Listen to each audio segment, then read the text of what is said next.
Yo, YouTube, day in the life of a British billionaire. Oh, with no 4K, we can't. No.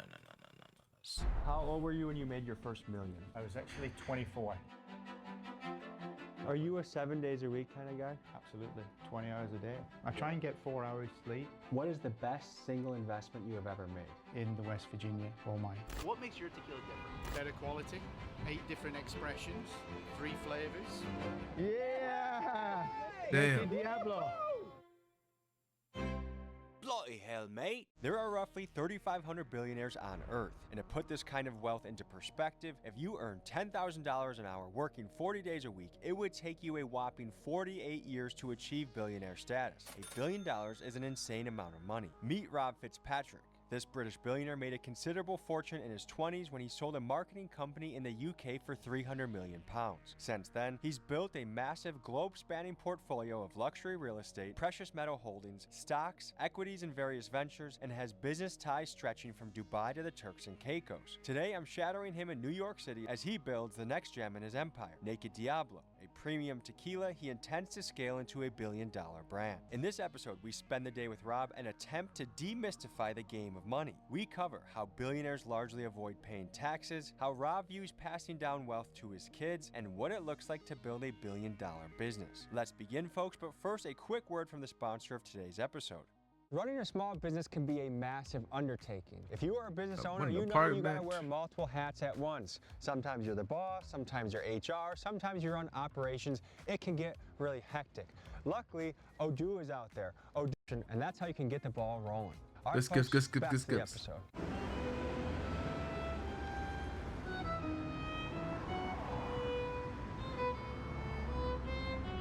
All right, folks, we are here in New York, and we are here doing a piece on a British billionaire, mate. Now, we're gonna talk money. I think it's fascinating to be a fly in the wall with a billionaire. I mean, how does he operate? How does he move? How does he close deals? We're here for a little adventure and to learn, and we're gonna go meet this guy. Come on in. I'll call you soon. Hey, Great to meet you. how you doing, brother? Yeah. Good to meet you. Already closing deals is early in the morning. Always. No, I've got a few friends here in New York, obviously. Mhm. So just making phone calls and making some arrangements and stuff. Okay, and you're a British man. Of course. What brings you out to New York? On business. Yeah? Always here on business. And to meet you, of course. Yes. Okay, so two main missions in New York, promoting the tequila business Yes. and promoting the reality show that's coming out, or Correct. documentary. Well, we'll see if I behave myself. Maybe I'll have a little bit of tequila, but I'm a lightweight, you know what I mean? Really? Well, I am. this stuff you're going to love. So we're going to go and meet Mark at a marketing agency at 10 o'clock. Okay. Because he's got some proposals that he wants to do for us. So in researching online, I see that there's not a lot of stuff on the internet. My guess is that a lot of people in your shoes, you scrub the internet to keep Absolutely. yourselves private. From a Can you tell me about that? security standpoint, Tommy, yeah? I was driving home one night many years ago, pulled up to my electric gates, and as I did that, people jumped out from behind trees and shit. Sawn off shotgun, took my Frank Muller Conquistador King watch. Then they drove off with the SUV. And this was in Situation in England, in Manchester, yeah, just outside Manchester. You're kind of in a position where on one end, you'd love nothing more to be private, but on the other end, to make money, you have to market, and to be market, sometimes you have to be visible. Yeah. So how do you walk that balance? Well, it's been a very difficult balance. The documentary and the TV show was to create awareness, create followers, generate sales, generate distribution interest, but more importantly, increase the asset value of the company. So that's how we kind of stepped out from that complete anonymity to blow up the brand. And That's how why many we did it. countries are you in for your brand, your tequila? Well, in Europe alone, there's 27 countries. And the expansion is just literally now we're putting our foot down to really go for it in a big, big way. And you travel a lot, I would imagine. Always on the go. You enjoy it? I love it. Mm-hmm. So we're going to go and meet Mark Anderson from Dolphin Entertainment. They're a New York listed group. Because of our tequila Naked Diablo, they've got some marketing ideas and initiatives they want us to, to consider and roll out on. Because we're always looking at ways to, increase market share and cash flow as well. We're in this new creator economy where everyone that has some sort of name is trying to launch their own deodorant or a liquor or product, but there's a lot of competition. But you know why? Because it's consumable, so it's repeatable. You don't just get one sale, you get sales continuously over and over and again. So if you get into the consumer space, you make fortunes. What made you get into tequila of all things? Funny thing is, we got into the tequila space purely by accident. For 20 plus years, we'd owned bars, restaurants and clubs in the UK, and it's called El Diablo Tequila and Taco Bar. And my oldest son, Lee, said to me, Dad, why don't we start our own tequila brand? Well, Tommy, you know, I completely dismissed it offhand because I'm a lot older than you are, but my recollection of tequila was waking up the next day feeling horrible, feeling sick. But Worry was super smart. He handed it over to our marketing guys who came back and said, this thing is blowing up. At some point, tequila will take over the vodka for the, you know, for the biggest segment of the alcohol space. But everything we do has to be premium, smooth, quality, you know, that's our ethos. So all of our tequila flavors are reposado based, and our reposados are aged for a minimum of 10 months in a barrel. Would you say of all the different businesses you Reposado. try and be in the premium space rather than the Always. low price? That's where all the money is. Yeah. Yeah. The margins are bigger. Our next stop is to a marketing firm where two gentlemen are going to be pitching Rob on a proposal to help grow his tequila brand. Good morning. Going to the 23rd floor, Dolphin Entertainment, Mark Anderson.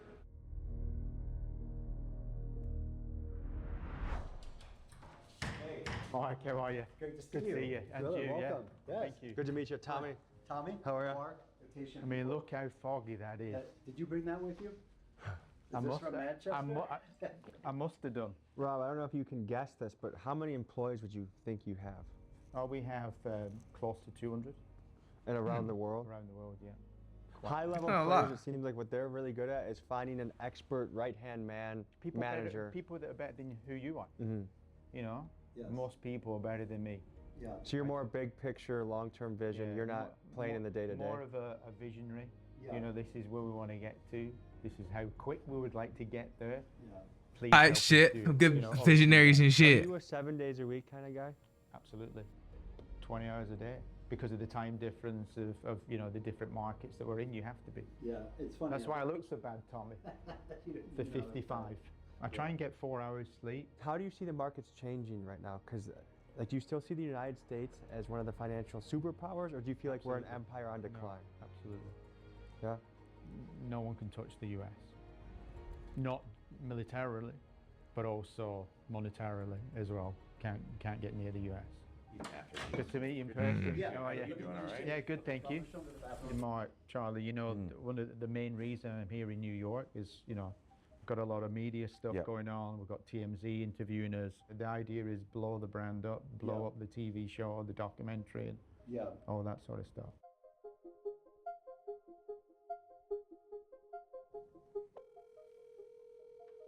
Simon, what's the update on Salt Key? The outline, approval with consent that we've actually got from government at Yeah. the moment, Yeah. it basically approves us as it does in the Bahamas, it approves us as partners and developers and landowners. You know, if we wanted to push the numbers up slightly, we could do.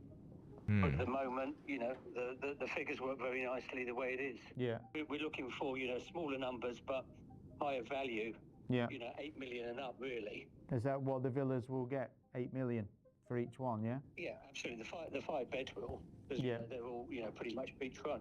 All right, perfect. That's good news. I'm going to meet Abjad and just to finalise the 160 million we're going to provide for the Dubai hotel, yeah? All right, Simon, I'll catch you later. Take care. Thank you. Bye. I think a lot of people right now, like, we're in an era where I read that more people than ever are having 2 jobs in America. More people than ever are graduating college and not having a job. Yeah. Making money, it feels like it's coming out of a lot of people's hands. Like, it's the American dream is slipping away. What would be your perspective on that? Oh, absolutely. I mean, the sad thing is, going back many, many decades, 1 job would be enough to sustain a family.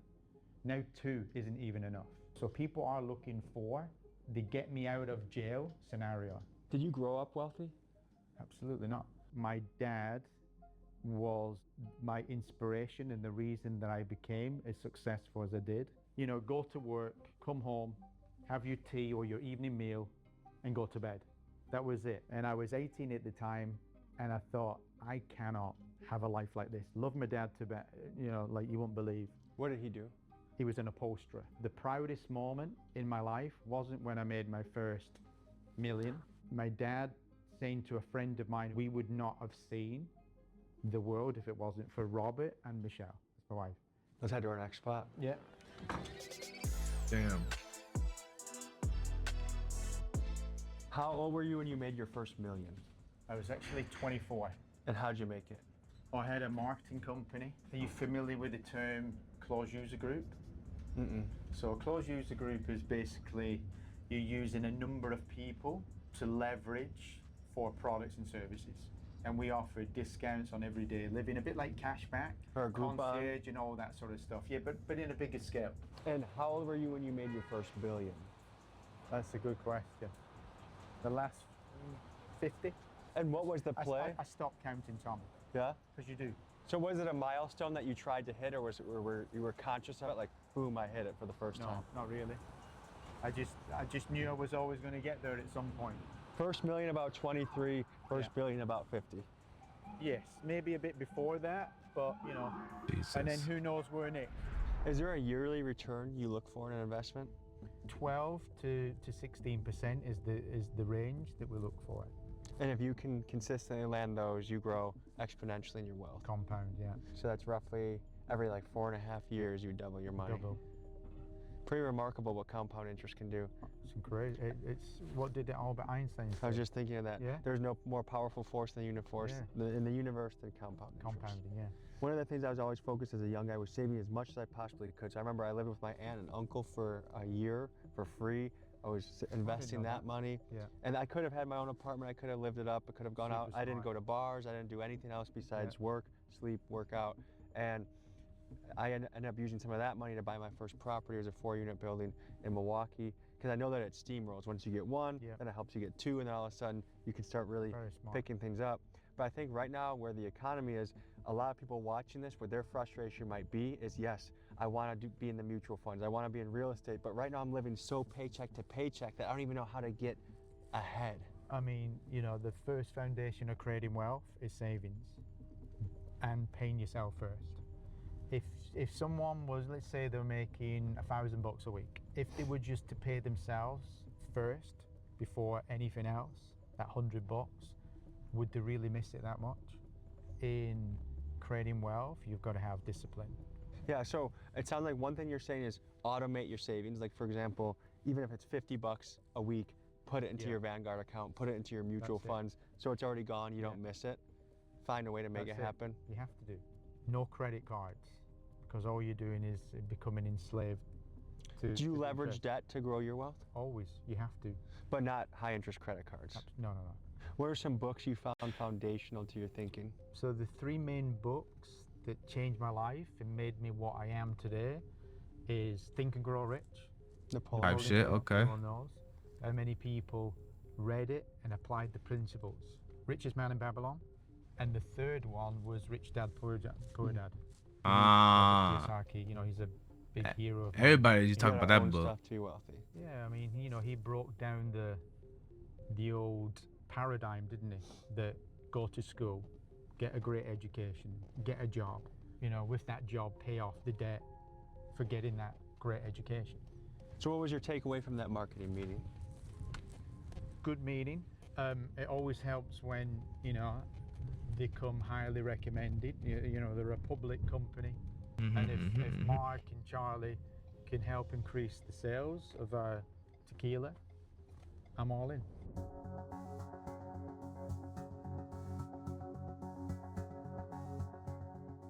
Next, Rob was having a lunch meeting with a heavy hitter tied to the richest families in India to discuss a $160 million development deal in Dubai. Unfortunately, the restaurant had a no filming policy, and partway through the meeting, Rob got a call that his TMZ interview was here, so he gathered up his family and went out to the reporter.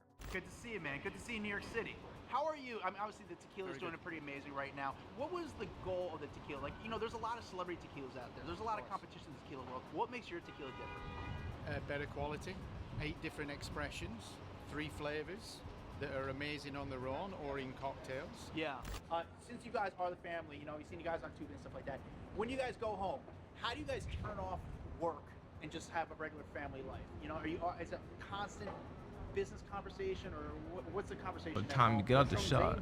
We're lucky in some ways. I've got an older brother, obviously 3 younger sisters, as you can tell. Nah, what in the makeup? Luckier than myself, but yeah, we work together as a team. we're a very strong Christian family. Well, that's Just what want I'm to put saying. that out there, Adam.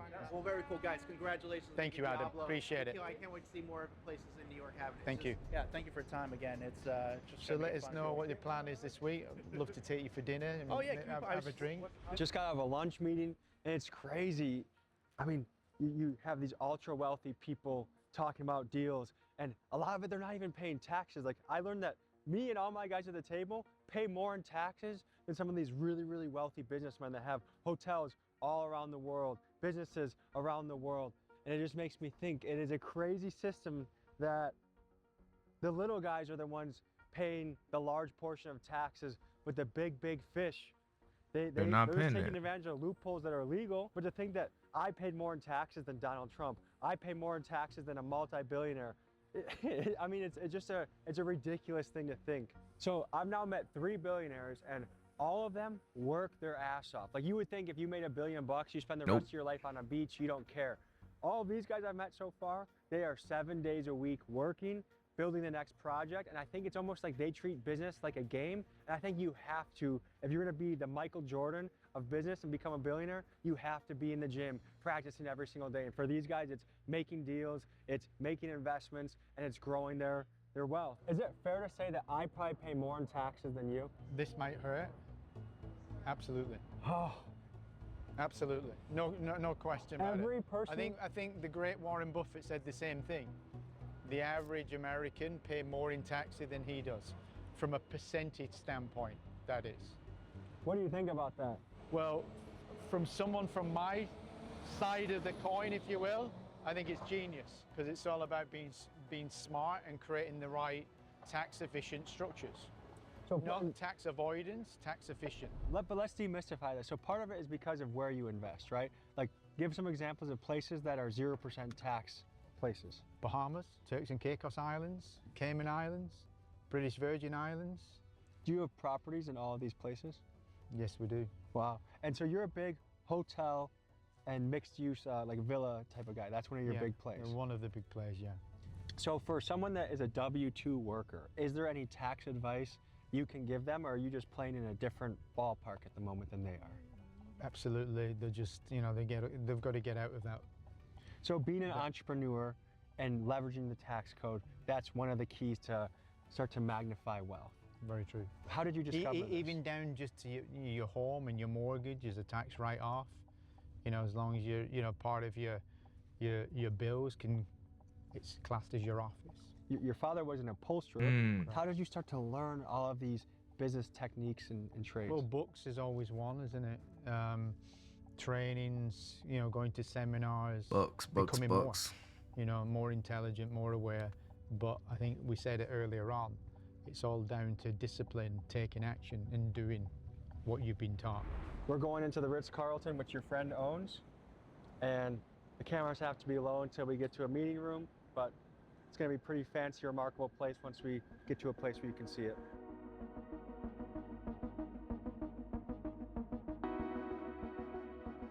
Jeez. Can you tell us about how diversified you are, what industries you're in, where your wealth is concentrated?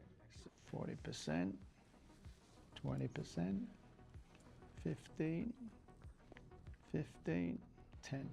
40% real estate, 20% renewable energy, 15% index funds, 15% private equity, and 10% is hedge. And is cash also in that 10%? Yes, it is. Okay. And which is normally about 3%. We keep cash. And which of these sectors are you most excited about right now? Oh, always real estate, but this is a big play right now. And what do you love about real estate? The cash flow it gives you, but also on top of that, the asset appreciation. Renewable energy? Yeah. Tell me about that. So there we have holdings, wind farms, solar farms, battery storage, places like Puerto Rico, Spain, Italy, France. I'm guessing there's incentives to invest into that as well. Subsidies. Green energy subsidies. Yeah, and then, renewable energy is the next phase where fortunes are going to be made. Are you good at saying, even if there's an opportunity that you can make a lot of money, backing off if it's not in your area of expertise? Don't go near it, because then it becomes a gamble instead of a guarantee. Index funds, that's a mixture of mutual and individual stocks? Yeah, and gives you the compounded effect. What is the best single investment you have ever made? Definitely in the West Virginia coal mine. Can you tell me what the input funds are and what it potentially could make? 12 million in, and potentially anywhere between 1.5 and 5.4 at the current valuation. Billion. Would you say there's a little bit of luck in something like that? Of course it is, but you have to have the means and the funds ready to deploy in a great opportunity.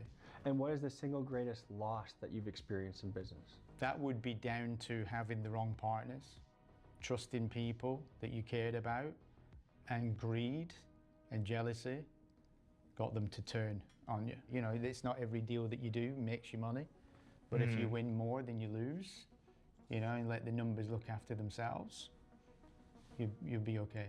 Right now in the United States, there are people that look at billionaires as heroes, and there's some that look at them as villains.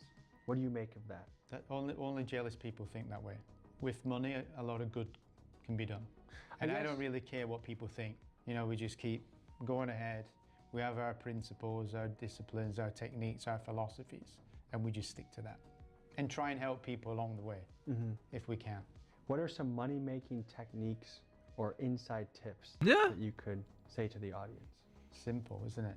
Pay yourself first.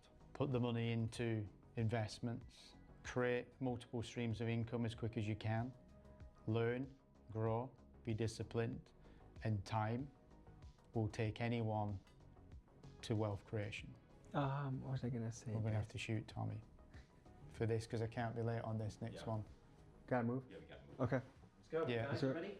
Rob said he was considering buying one of his kids a penthouse in New York, so he cruised over for a showing. And as a simple Midwestern guy, I was interested to see what a luxury apartment in New York City looked like.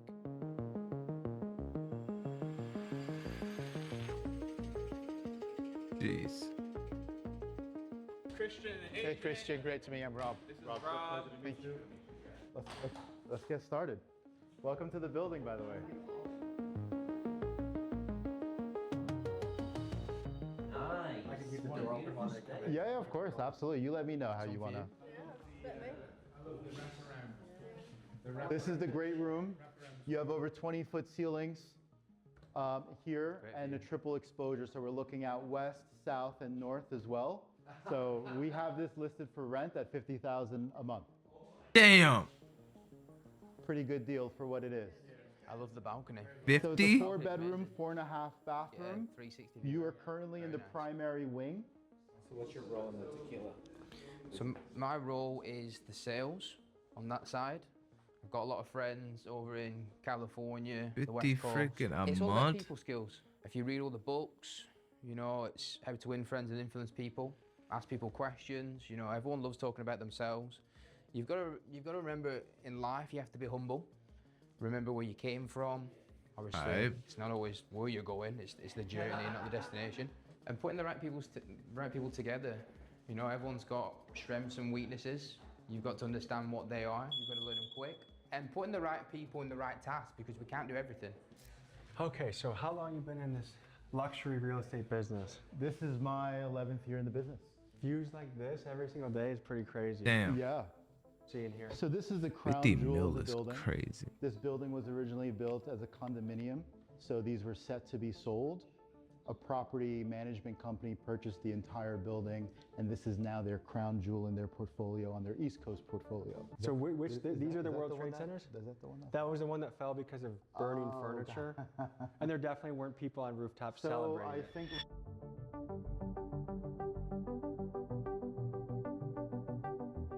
So his tequila company has a billboard that's going to pop up in about 4 or 5 minutes. It's definitely not this, yeah. But we're not sure where it is, and it's Where's the raining hard- buckets.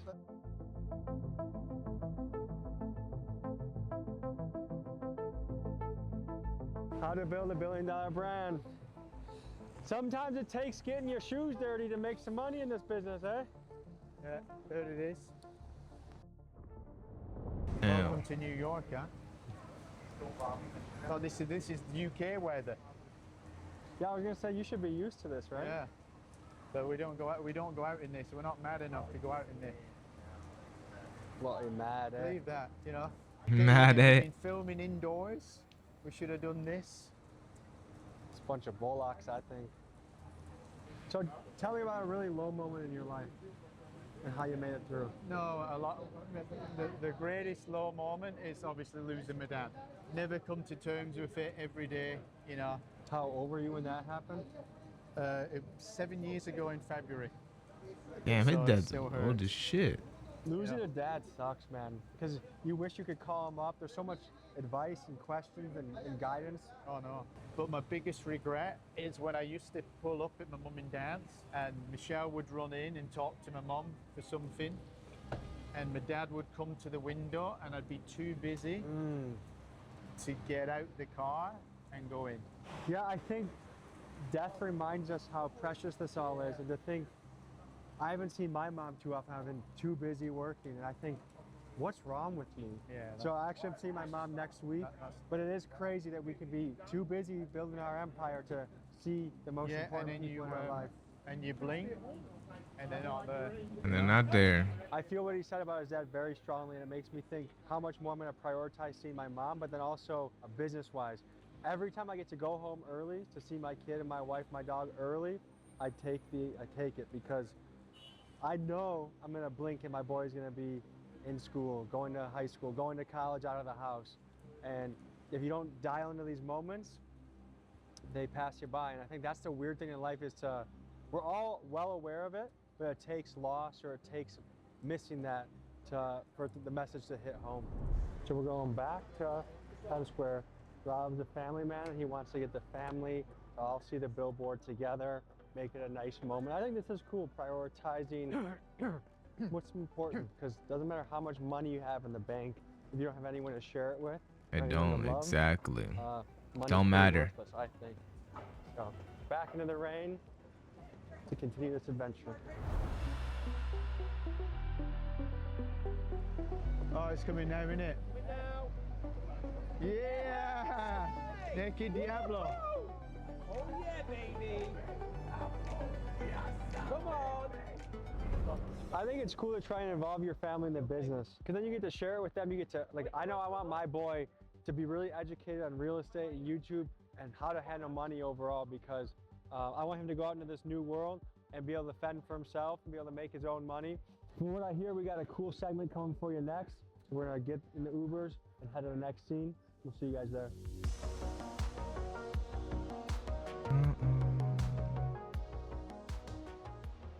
Folks, I believe the early 2000s may very well have been the pinnacle of gangster rap. So at this next stop, Rob goes on the podcast of Tony Yayo, a famous member of the rap group G-Unit that consisted of 50 Cent, Lloyd Banks, and Young Buck. Here's how it went. So I think something that's important to highlight is, like, what I find interesting about you, Rob, is, like, what time did you wake up this morning? 3 a.m. 3 a.m.? Local time. Okay, so you've been hustling around the clock.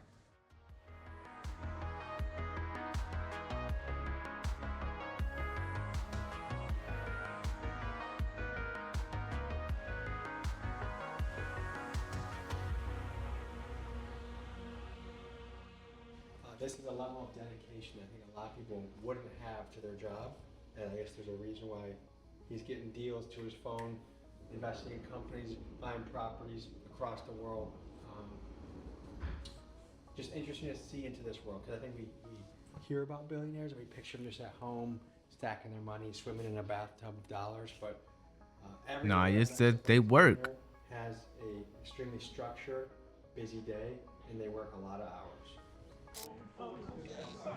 Yeah, I mean, no, not yet. Sounds powerful, like the Fitzpatrick family. That's it. Tommy, you meant to sip it. You meant to sip it, not shoot it, you know? That was some Wisconsin boy stuff. Oh, right there. okay. Yeah. That's good. Most of the time when I drink tequila, it makes me make a face. I didn't even make a face No, for that. you won't do, because that is smooth and brilliant. Ooh, I'm back in action, okay? I'm gonna have one more of those, dude. Oh, have you tried it or not? Not yet. Which one? Yeah, come on, let's partake. Let's have. Yeah, just gotta. A Damn. wild chap. He's drinking it all. Shit. He's drinking it so all. I speak at the 1640 family office. Okay. Out there. So See, if you just don't got get the done. It's like a helicopter, 15, 16-hour day. takes forever to get Trying to there. do another deal. That's how The this guy drive operates. is horrendous. Good thing there is. I had a Appreciate great it. time. I had a great time. What we had set up, Tommy, a couple of weeks ago, could have been a bit more spectacular than today because of the snowstorm and shit got in the way. But we still got action. We still got deals. Yeah. And to me, my message for everyone out there is take inspiration from this. Whatever journey you're on, Definitely. hustling, making moves, like the way you operate, you're working 7 days a week because you're excited about life. Me too. That's the same way I operate. We just don't know how long you've got. Yes. So the mission of life is to find something that you're excited about, do it well, knock it out of the park. And that could be anything that you're into. So back home, get moving, get hustling, rock and roll. Cheers. Cheers. Cheers. See you guys next week. Peace. Nah. It really do be like that, bro.